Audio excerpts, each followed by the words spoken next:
Who do you think holds the real power in a toxic relationship? Is it the loud, arrogant, chest-thumping narcissist who demands all the attention?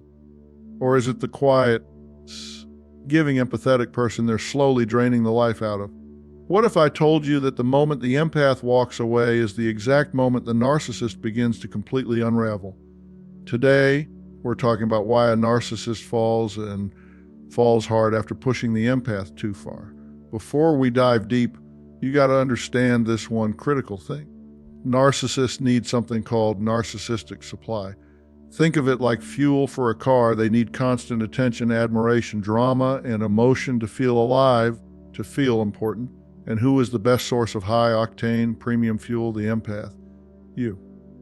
Because you care, you give, you try to fix things. You are their drug of choice. This isn't about love, let me be clear. For them, it's about survival. You are not a partner, you are a resource. And they will suck you dry.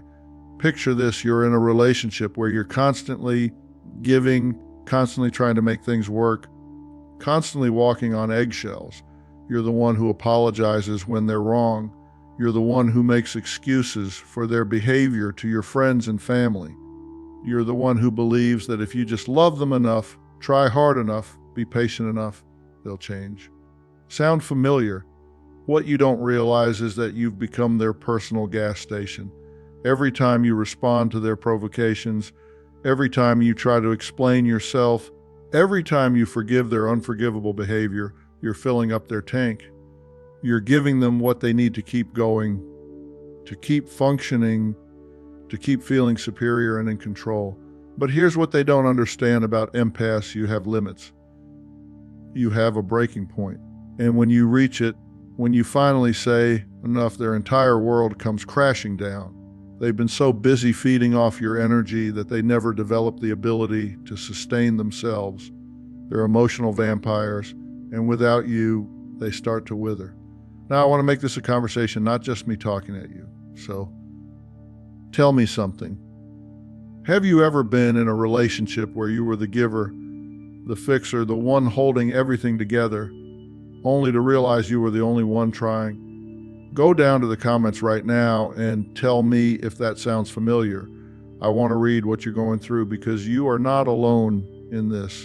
The narcissist operates on a simple principle. They need to feel important, special, and in control at all times. When their self-esteem is threatened, when they feel criticized or abandoned, they don't have the internal resources to cope. They don't have what healthy people have, the ability to self-soothe, to reflect, to take responsibility. Instead, they need external validation to regulate their emotions. They need someone else to make them feel better about themselves. And that someone is you. You're not just their partner, you're their emotional support system, their validation machine, their mirror reflecting back the image they want to see of themselves. When you praise them, when you focus on them, when you react to their drama, you're telling them they matter. You're confirming their inflated sense of self-importance. But what happens when that mirror walks away? What happens when their primary source of supply decides they've had enough? That's when the real show begins. You see, narcissists are fundamentally insecure people. Beneath all that bravado, all that arrogance, all that grandiosity, there's a scared, empty person who can't tolerate being alone with themselves. They've spent their entire lives building up walls, creating personas, manipulating situations to avoid facing their own inadequacies. And you, the empath, have been their protection from that terrifying reality. When you leave, when you stop playing their game, when you stop feeding their ego, they're forced to confront the one thing they've been running from their entire lives themselves. And they can't handle it. They literally cannot cope with the silence, with the lack of drama, with the absence of someone to control and manipulate. This is why they panic. This is why they become desperate. This is why they'll do anything to get you back. Not because they love you, but because they need you. You're not a person to them, you're a function. And when that function is removed, their entire system starts to malfunction. So what happens when the fuel source gets up and walks away? That's what we're going to break down. We're going to talk about the toxic bond, the breaking point, the empath's awakening, And then we're going to get into the narcissist collapse, the panic, the rage, the smear campaign, and why your freedom is their ultimate failure. You need to understand this dynamic so you can protect yourself. The empath's departure isn't just leaving a relationship. It's dismantling the narcissist's entire support system. It's like pulling the plug on a machine that can't run without external power. The narcissist has never learned to generate their own emotional stability, their own sense of self-worth, their own internal validation. They've always relied on others to provide these things for them. And you, with your empathy, your compassion, your willingness to see the good in people, you've been the perfect host for this emotional parasite. You've been providing them with everything they need while slowly depleting your own reserves. You've been so focused on their needs, their feelings, their problems that you've forgotten about your own. But there comes a moment when even the most patient, most giving person reaches their limit.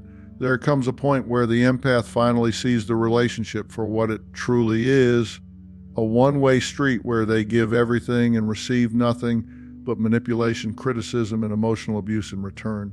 So let's get into it. Why does this toxic dance begin in the first place? Let's talk about the players in this destructive game. All right, so why you? Why does a narcissist zero in on an empath? It's not random. Make no mistake, they are predators, and they are masters at spotting the perfect prey.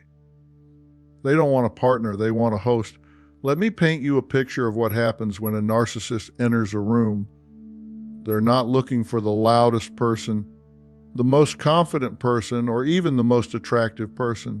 They're scanning for something else entirely.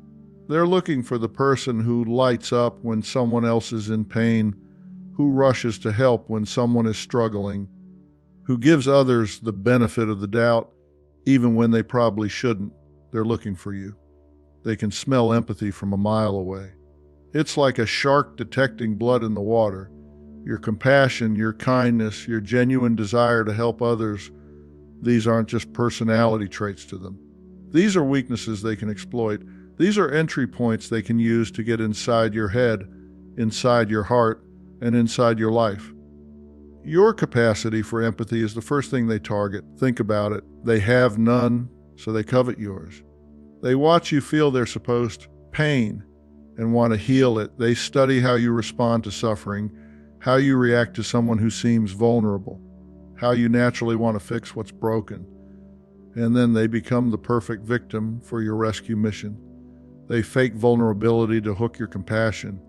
They'll tell you stories about their terrible childhood, their ex who abused them, their family who never understood them. They present themselves as damaged souls who just need someone to believe in them, someone to love them back to wholeness. And you, being the empathetic person you are, you see this wounded person and think, I can help them. I can love them enough to heal those wounds. But here's what you need to understand. It's all theater. It's all manipulation. They're not sharing their pain with you. They're auditioning for the role of your victim, so you'll audition for the role of their savior. And once you're hooked, once you're invested in their healing, they've got you exactly where they want you. Your tendency to forgive is their insurance policy. You give second, third, and 50th chances. They count on this. They study your forgiveness patterns like a scientist studying a lab rat. They learn exactly how far they can push you before you pull back, and then they push you right to that edge over and over again.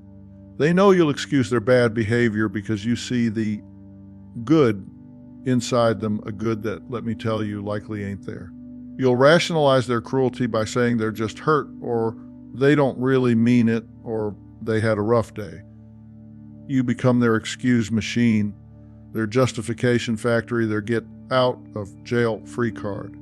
Every time you forgive them, you're teaching them that they can treat you badly and get away with it.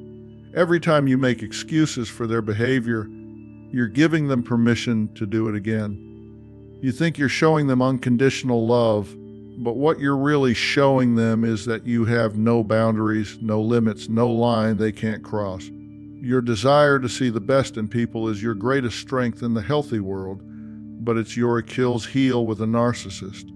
They know this, You believe people can change. You believe in second chances. You believe that love conquers all. These are beautiful qualities. But to a narcissist, they're tools they can use against you. They'll play into this belief system like a master musician playing a violin. They'll show you just enough improvement to keep you hoping, just enough progress to keep you invested, just enough change to keep you believing that your love is working. But it's all smoke and mirrors. It's all designed to keep you hooked, keep you trying, keep you giving them what they need. Look, at their core, these people are deeply insecure and empty. They have what we call a fragile sense of self. They're like a house of cards, impressive looking from the outside, but one strong wind and the whole thing comes tumbling down. They need an external source to regulate their self-worth, to tell them they're valuable, to convince them they matter. You become their emotional support system, their cheerleader, their punching bag, and their caretaker, all rolled into one. Your energy makes them feel big. Your attention makes them feel important. Your reactions make them feel powerful. But here's the twisted part. Your success makes them feel small, so they have to level you by undermining you. They can't celebrate your victories because your victories highlight their failures. They can't support your dreams because your dreams remind them of their limitations. They can't be happy for your happiness because your happiness means the focus isn't on them. So they systematically work to dim your light, to make you smaller, to bring you down to their level. When you're in this dynamic, what happens? You start to feel exhausted, anxious, and confused. You're walking on eggshells, never knowing which version of them you're going to get. You doubt yourself constantly. You second guess your own perceptions. You start to believe maybe you are too sensitive, maybe you are asking for too much, maybe you are the problem. This is the gaslighting. They tell you you're too sensitive or crazy or making things up. They make you question your own reality, your own memories, your own experiences. They rewrite history to make themselves look good and you look bad. They turn your strengths into weaknesses and your concerns into character flaws. Let me ask you this. Do you feel worse about yourself when you're around this person than you did before? That's the acid test right there. If being with someone makes you feel less confident, less capable, less worthy, then you're not in a loving relationship. You're in a toxic one. The parasitic bond isn't about love. It's about consumption. They consume your energy, your attention, your resources, your peace of mind, your self-esteem, your joy. They take and take and take until there's nothing left of you but a shell of who you used to be. And the most insidious part, they make you believe it's your fault. But even the most patient, giving person has a limit. So what does it look like when a narcissist finally goes too far? Let's talk about the breaking point. There always comes a point. A line in the sand, I call it the point of no return. This isn't just a bad argument. This is an act so cruel, so dismissive, so profoundly selfish that it shatters the empath's final illusion. You've been making excuses for months, maybe years. You've been rationalizing their behavior, minimizing their cruelty, holding on to hope that things will get better. But then something happens that's so beyond the pale, so absolutely unforgivable, that even your generous heart can't find a way to excuse it away. This moment doesn't happen overnight. It's been building like pressure in a volcano. You've been absorbing their toxicity, their manipulation, their emotional abuse, thinking you can handle it, thinking you can love them through it. But every cruel word, every dismissive gesture, every moment where they chose themselves over you has been adding to the pressure. And when that final straw lands, when they cross that ultimate line, everything explodes. Let me tell you what this looks like.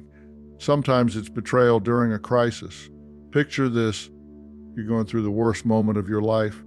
Maybe you're sick, maybe you lose your job, maybe a parent dies. This is when you need support the most, when you need someone to hold you up, to be there for you. But instead of comfort, instead of compassion, what do you get? The narcissist makes it all about them. They show zero support.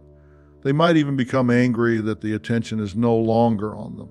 I've heard from people whose partners complained about hospital visits being boring, who got mad because a funeral interfered with their plans, who saw their partner's job loss as an inconvenience rather than a tragedy.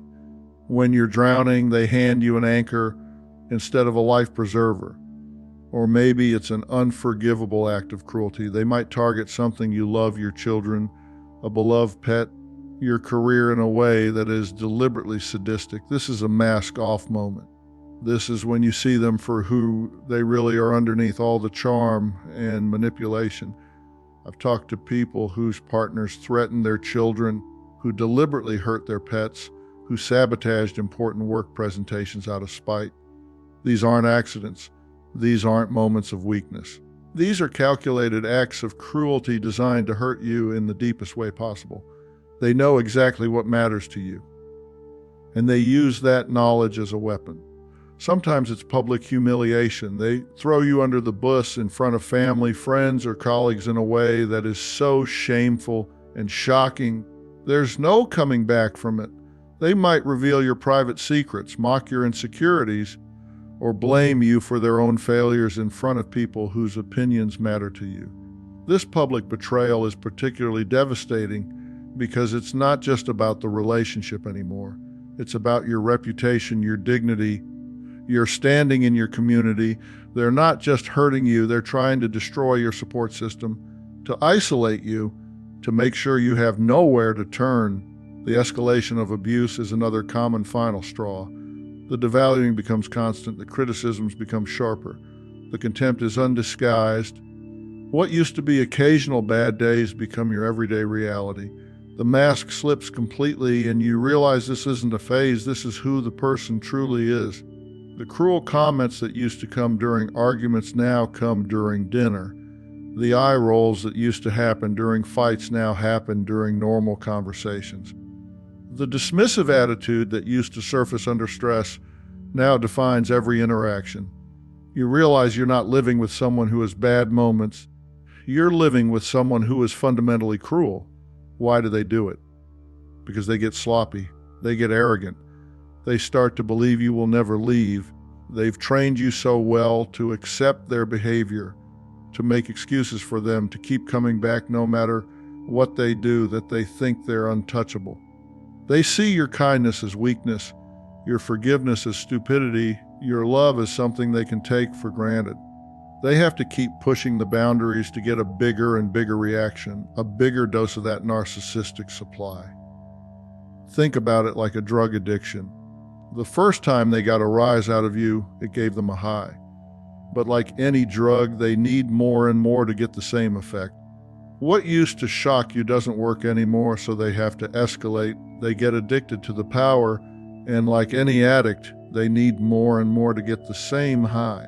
They need bigger fights, bigger drama, bigger reactions. Your tears used to be enough, now they need you to beg. Your anger used to satisfy them, now they need you to rage. Your pain used to feed them, now they need you to break completely. But here's what they don't understand: every time they escalate, every time they push harder, every time they cross another line, they're not just hurting you, they're teaching you. They're showing you exactly who they are. They're proving that there is no bottom to their cruelty, no limit to their selfishness, no line they won't cross. The empath, who has been making excuses and holding on to hope, finally runs out of both. The evidence becomes overwhelming. The pattern becomes undeniable. The truth becomes impossible to ignore. This isn't someone who's struggling. This is someone who enjoys causing pain. This isn't someone who's hurt. This is someone who hurts others for sport. When that final line is crossed, something inside the empath, who has been asleep for so long, finally wakes up. And that, my friends, is where the power dynamic begins its seismic shift. The victim realizes they don't have to be a victim anymore. The giver realizes they've been giving to someone who only takes. The lover realizes they've been loving someone who's incapable of love. This awakening isn't gentle. It's not a gradual realization. It's a sudden, jarring, earth-shattering moment of clarity that changes everything. The empath finally sees the relationship for what it truly is, and once you see it, you can't unsee it. Once you know, you can't unknow it. Once you wake up, you can't go back to sleep. This isn't a moment that happens in a flash. This is an awakening. It's the slow, quiet, and then deafeningly loud realization that the person you've been trying to save is the very person you need to be saved from. Picture someone who's been wearing rose-colored glasses for years, seeing everything through a filter of hope and optimism. Then suddenly, those glasses shatter. The world doesn't look different because the world has changed. It looks different because they're finally seeing clearly. The fog lifts, the illusion breaks, and reality comes crashing in with brutal, undeniable clarity. The first shift is from pity to clarity. For so long, you've been feeling sorry for them. You've been making excuses. They had a rough childhood. They're just insecure. They don't know how to love properly. You've been the translator of their bad behavior, always finding ways to make their cruelty seem understandable, even justified. But something changes. The excuses run out. The explanations don't work anymore. You stop seeing their behavior as symptoms of their pain and start seeing it as choices they're making. You realize that plenty of people have rough childhoods and don't become emotional terrorists. You understand that insecurity doesn't give someone the right to destroy others. You recognize that not knowing how to love doesn't excuse choosing to harm. The empath stops feeling sorry for the narcissist and starts seeing the patterns of abuse for what they are. It's like suddenly being able to read a foreign language you've been staring at for years. All those confusing interactions, all those moments where you felt crazy, all those times you questioned your own reality, they all make sense now. You weren't crazy, you were being manipulated. Then comes the emotional detachment. This might be the most profound shift of all. It's like a switch flips.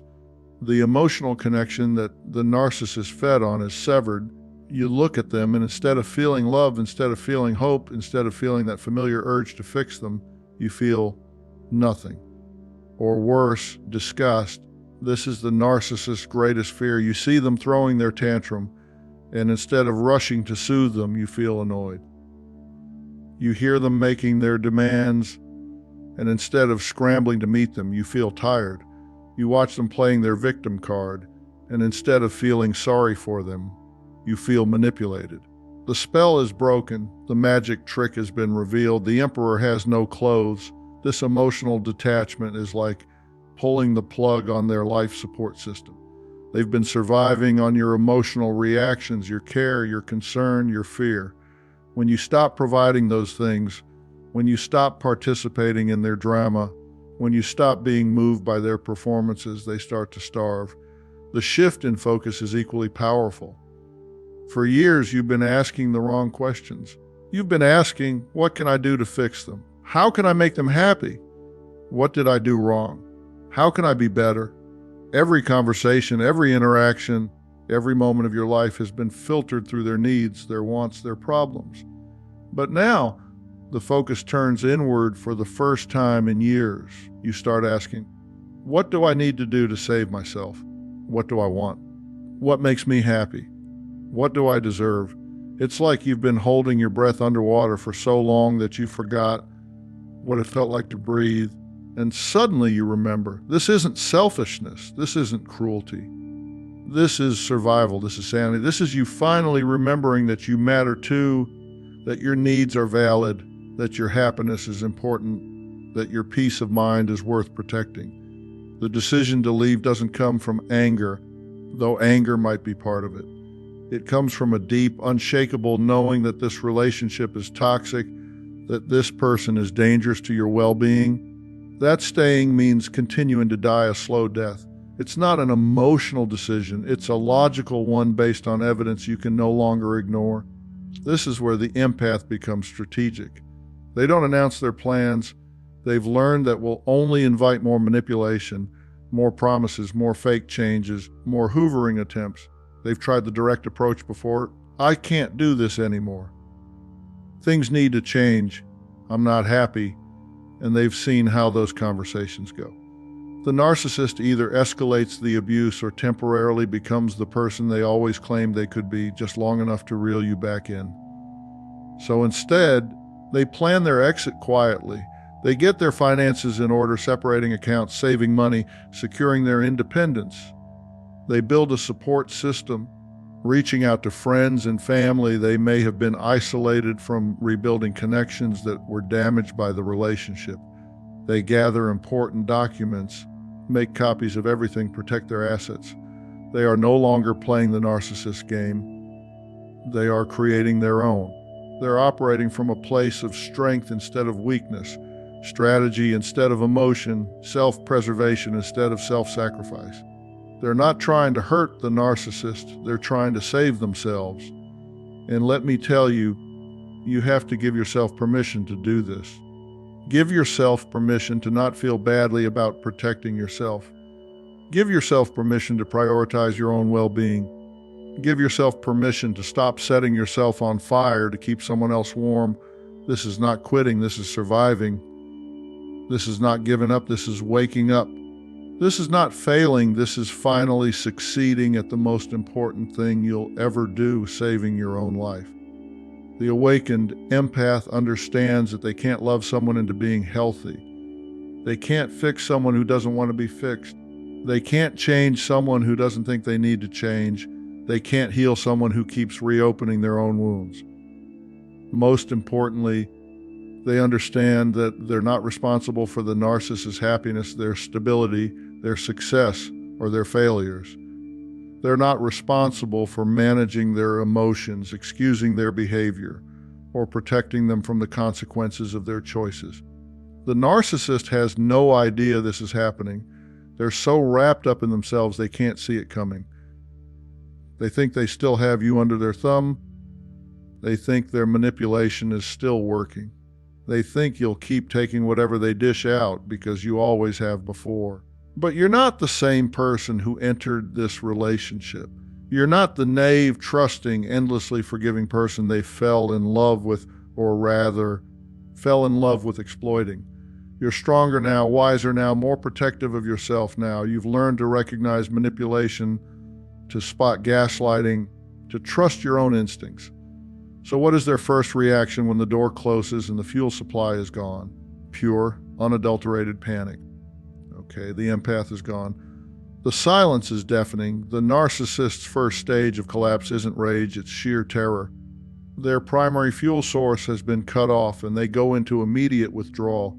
Imagine a drug addict who's been getting their fix regularly for years, and suddenly their dealer disappears. That's what's happening to the narcissist right now. They're not just sad about losing you, they're panicking about losing their supply. Their entire emotional regulation system has been dependent on your reactions, your attention, your energy. Without you, they don't know how to function.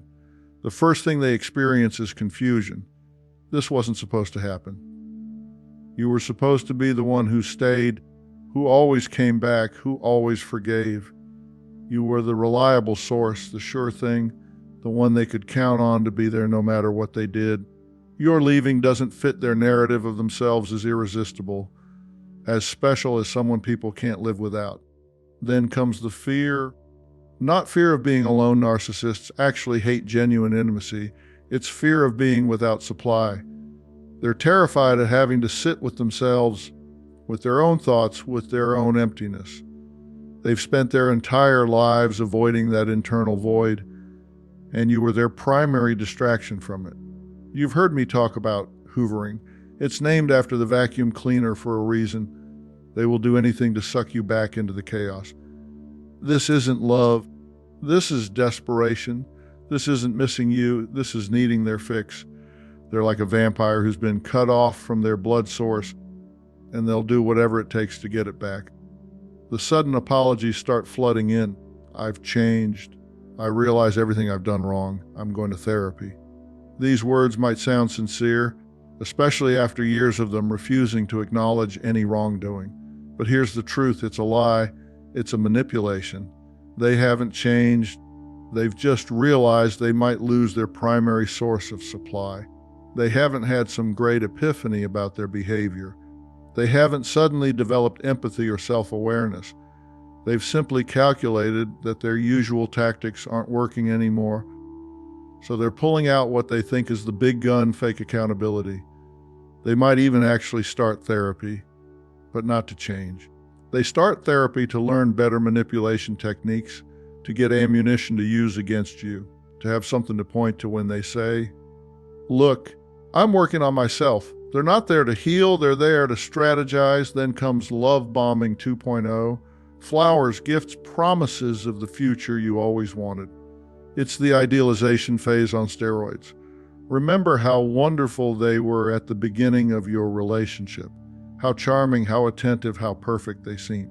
They're trying to recreate that magic, but this time it's more intense because they're more desperate. The gifts are bigger, the promises are grander, the declarations of love are more dramatic. They might promise to marry you, to have children with you, to move where you want to live, to change careers, anything they think will get you back. But these aren't genuine offers, they're bait. They're dangling the carrot of the life you always wanted, knowing that your hope might override your logic. They're not offering you these things because they want to give them to you. They're offering them because they need you back. And once you're back, once you're hooked again, once you're providing supply again, those promises will evaporate like morning mist. Feigning crisis is another classic move. "I'm sick. I'm having a breakdown. I can't live without you." They will manufacture a crisis to trigger your empathy. They know you're a helper, a fixer, a person who can't stand to see others suffer. So they become the most pitiful, most desperate, most helpless person you've ever seen. They might claim to be having panic attacks, to be unable to eat, to be contemplating self-harm. They're weaponizing your compassion against you. They know that even though you're angry, even though you're hurt, even though you've decided to leave, you still care about them as a human being, and they're using that care to manipulate you back into the relationship. But here's what you need to understand if they were truly in crisis. If they were truly falling apart, they would seek help from appropriate sources, doctors, therapists, crisis hotlines, family members. Instead, they're coming to you, the person they've been abusing, expecting you to fix them. That's not someone in genuine crisis, that's someone manipulating a crisis. Using flying monkeys is perhaps their most insidious tactic. They'll send friends or family to tell you how much they've changed or how devastated they are. Trying to guilt you back into the relationship, these people become unwitting accomplices in their manipulation campaign. The flying monkeys will say things like, "They're really struggling without you. They realize they made mistakes. They're not the same person anymore." These people genuinely believe they're helping, but they're actually being used as weapons in the narcissist's arsenal. The narcissist presents themselves as the victim to these people. They don't tell the flying monkeys about the abuse, the manipulation, the cruelty. They present a sanitized version of events where they're the heartbroken lover who made some mistakes, and you're the cruel person who won't forgive them. Let me be absolutely crystal clear. This is not about them missing you, it's about them missing what you did for them. They are not trying to get you back. They are trying to get their supply back. They cannot self-soothe. They cannot sit with their own emptiness. They are a black hole, and you were the star they were consuming. Think about it this way. If they truly loved you, if they truly valued you, would they have treated you the way they did? Would they have pushed you to the breaking point? Would they have ignored your needs, dismissed your feelings, and abused your trust? Of course not. They didn't appreciate you when they had you. They took you for granted, treated you poorly, and assumed you would always be there. Now that you're gone, they don't suddenly realize your worth as a person. They realize your worth as a resource. The panic, the desperation, the hoovering, it's all about their needs, their fears, their emptiness. It's not about love, it's about addiction. They're not trying to win back their soulmate. They're trying to get their dealer back. But the awakened empath is immune to this. They don't fall for it. They've seen behind the curtain. They know the tricks. They recognize the manipulation. They understand the game. And when the hoovering fails, when the narcissist realizes the fuel is gone for good, that's when the terror turns to rage. That's when the real fall begins. When a narcissist understands you are gone for good, they experience something called narcissistic injury. This is a wound so deep to their fragile ego that they cannot tolerate it. Your departure is the ultimate criticism. It tells them you are not special, you are not worthy, and they will make you pay for it. Picture someone who has built their entire identity around being irresistible, being special, being the kind of person others can't live without. Their whole sense of self depends on people staying, on people accepting their behavior, on people choosing them despite their flaws. When you leave, when you say no more, when you choose yourself over them, you're not just ending a relationship. You're shattering their fundamental belief about who they are. This isn't like normal hurt or disappointment. This is an injury to their core sense of self. It's like you've taken a sledgehammer to the foundation of their identity. They can't process it, they can't accept it, and they certainly can't learn from it. Instead, they have to find a way to make it your fault, to make you the villain, to restore their sense of superiority. The hoovering has failed. The tears, the promises, the gifts, the manipulation, none of it worked. You didn't come back. You didn't fall for their act. You stayed strong, you maintained your boundaries, you protected yourself. And now they realize that their usual bag of tricks is empty. Their desperation turns to something much more dangerous: rage. This is when you see the true monster. The charm is gone. The mask is off. The rage is pure and terrifying. They will lash out with a viciousness that will shock you even after everything you've been through. This is the cornered animal, and they will bite. You thought you'd seen them angry before, but this is different. This isn't anger about something you did or didn't do. This is primal, primitive rage at you for daring to reject them, for having the audacity to walk away, for exposing their weakness. They are not sad, they are incandescent with fury. How dare you, their property, abandon them, because that's what you would have property. Not a partner, not a loved one, not a human being with your own needs and feelings. You were their possession, their thing, their resource. And now their thing has walked away, has declared independence, has chosen freedom over servitude. In their twisted mind, you don't have the right to do that. The rage isn't just about losing you. It's about what your leaving represents. It's proof that they're not as special as they thought. It's evidence that they're not as charming as they believed. It's confirmation that they're not as irresistible as they claimed. Your departure is a mirror reflecting their true self back at them, and they can't stand what they see. Since they can't control you anymore, they will try to control how others see you. This is where the smear campaign starts. It is ruthless and it is calculated. They can't make you come back, so they'll make sure you pay for leaving. They can't force you to love them, so they'll try to make sure no one else will either. Playing the victim is their first move. They will tell everyone that you were the abuser, the unstable one, the narcissist. They project everything they are onto you. Suddenly, you're the one who was controlling, manipulative, cruel. You're the one who was impossible to please, who created drama, who made their life hell. They become the long-suffering victim of your alleged abuse. They're the one who tried so hard to make things work. They're the one who was patient and forgiving while you were unreasonable and demanding. They're the one who deserves sympathy and support while you deserve condemnation and isolation. This projection is so complete, so convincing, that even people who know you well might start to question what really happened. The narcissist is skilled at this game. They've been practicing manipulation their entire lives, and now they're using all their skills to rewrite history. Twisting the truth is their specialty. They will take your private admissions, your vulnerabilities that you shared in confidence, and twist them into weapons to use against you. Remember those moments when you opened up to them, when you shared your fears, your insecurities, your past mistakes. They stored all of that information like ammunition, waiting for the right moment to use it. They'll tell people about your struggles with anxiety, but they'll frame it as you being crazy. They'll mention your past relationship problems, but they'll present them as evidence that you're impossible to love. They'll bring up your family issues, but they'll use them to suggest that you're damaged goods.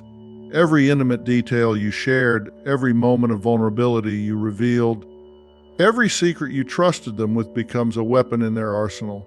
They don't just want to hurt you, they want to destroy your reputation, your relationships, your sense of self-worth.